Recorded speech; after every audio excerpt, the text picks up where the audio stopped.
This is an Islanders team that's gone to the conference final, the semifinal, whatever you want to call it, the last 2 seasons.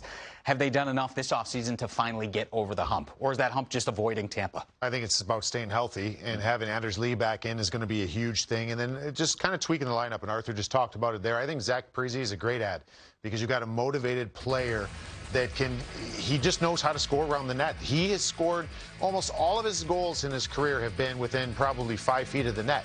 Yeah, I don't care how old he's getting, he is still got that touch there. We saw last year when he came back. Right. I will say that I think if he played that whole series, you could have seen a different winner coming out of that Minnesota-Vegas series, because he would have made life miserable for Marc-Andre Fleury. So I love that ad. And when you look at this group here, there's a lot to like. It's about staying healthy. Is Matthew Barzal able to take that next big step?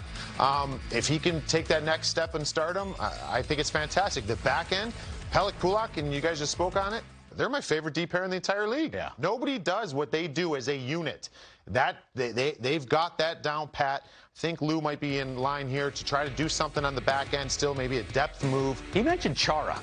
That would be a nice fit, right? Back where it gets back way to back in the day, right? All the way back in the day. I remember being in training camp with him, actually. I saw him when he played for the Lowell Lock Monsters, the affiliates. Yeah. I remember. Crazy. I saw him in training camp, and his rental car, his knees were around the steering wheel. It was incredible. It's like the He was driving a Toyota Yaris. Oh, you should have seen it. It was incredible. It's been a long time. The guy's still getting it done. That would be a great ad if somehow Lou can pull that rabbit out of his hat. What do you make of this division? We're going back to the Metropolitan Division. As far as, I mean, you look at some of the teams that were the top teams over the last couple of years, Pittsburgh, Washington, you think they've taken a step back, and the teams like Carolina and the Islanders have taken that next step forward?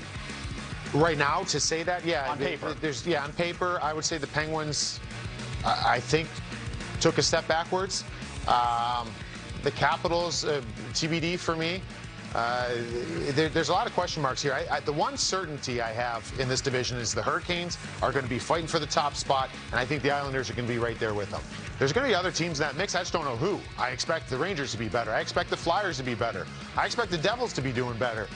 So there's a lot of movement here. This is still one of the deepest divisions, if not the deepest, in the National Hockey League. So it's going to be a lot of fun, man. This is a good one, and the Islanders are looking.